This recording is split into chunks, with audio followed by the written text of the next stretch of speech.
no, well, hang on. You asked if we had any example of something coming from nothing.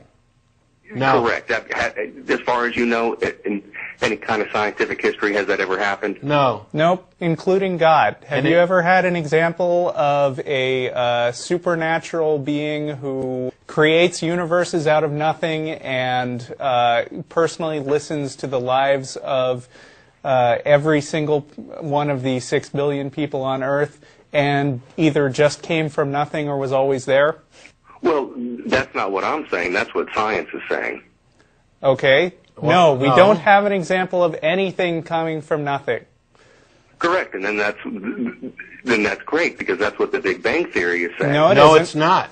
If you can say that, you don't understand the Big Bang Theory. Well, I understand the scientific method, and the first part is observation. And you can't prove it to be a fact unless you observed it.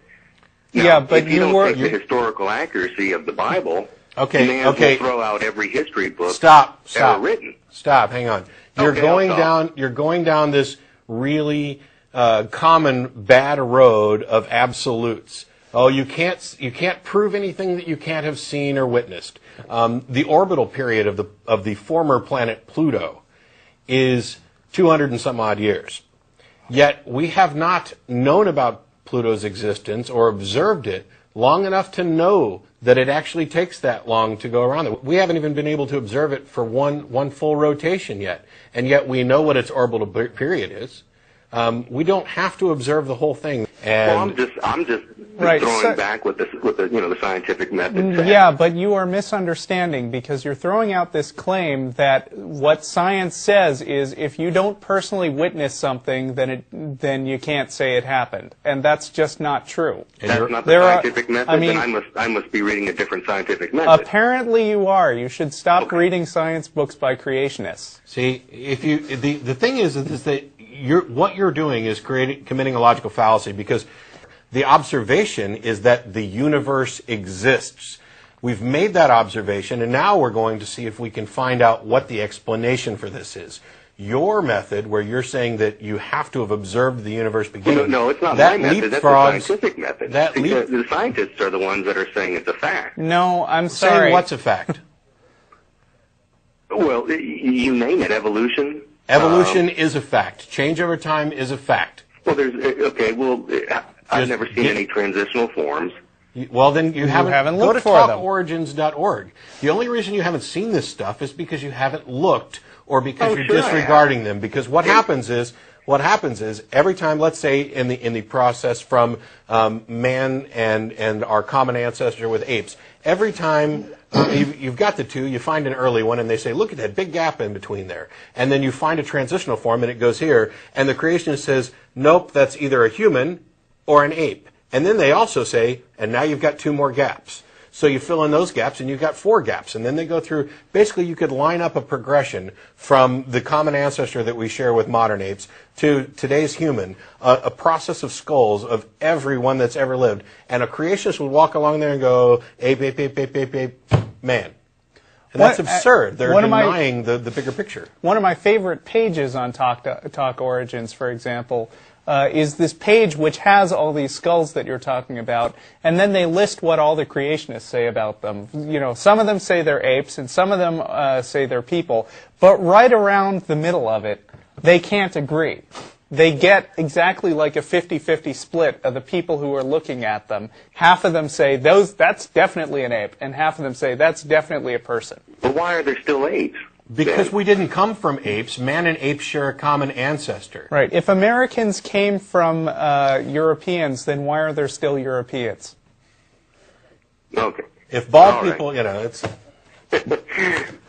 Well, everything, in my opinion, points to intelligent design. Really? No? Like what? Like the fact that I have one tube, which I use for breathing and food, so that I can choke to death and suffocate? That's really stupid design. Well, okay. For every example you have of that, there's another one for it. I mean, the human eye. Isn't the God everything? Even the most single-celled organism contains tons of data. It all points to intelligent design. Nothing points to intelligent design, which is why the intelligent design folks aren't providing any evidence. They're lobbying. Okay, and ultimately we all end up in the same place. In the ground. Correct? In the ground. Yep.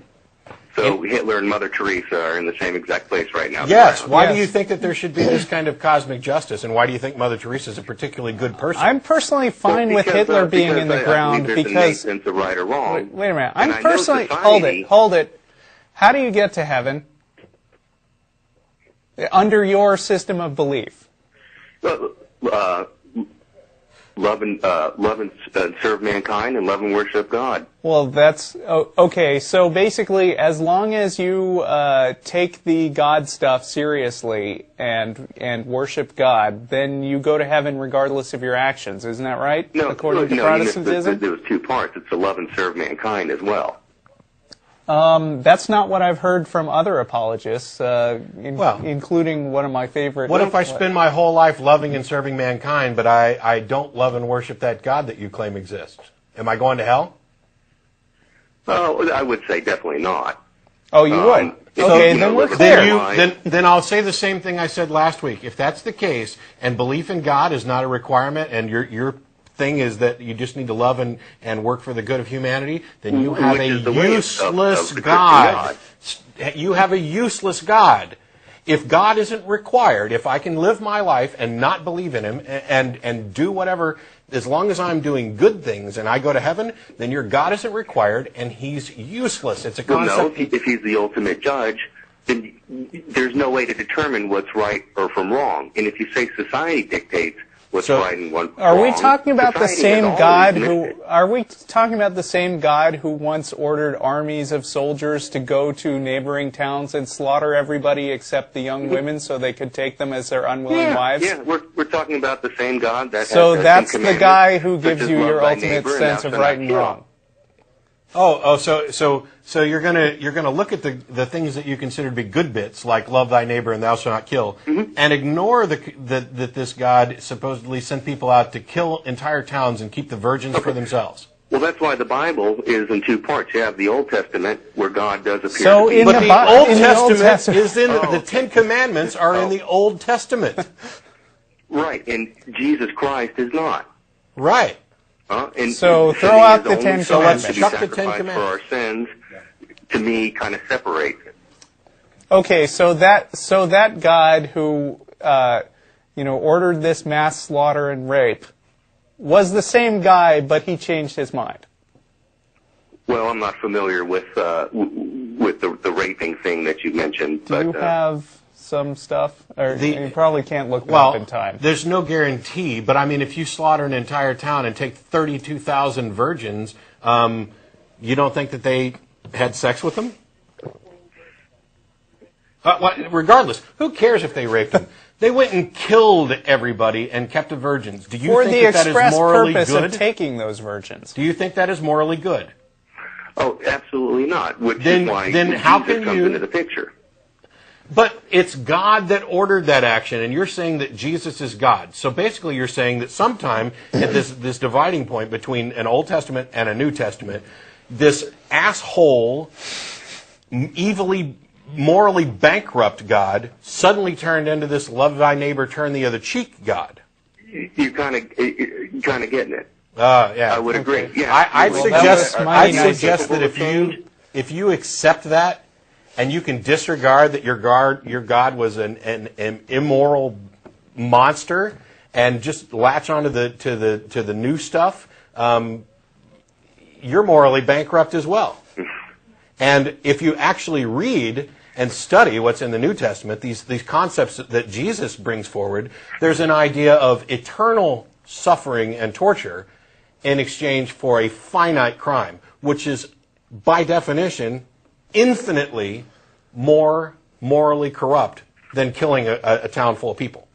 So your Jesus is no better, and you've used up way too much of our time talking about 30 different freaking issues. Visit talkorigins.org, get some information. Visit infidels.org, learn a little bit more. Read your Bible.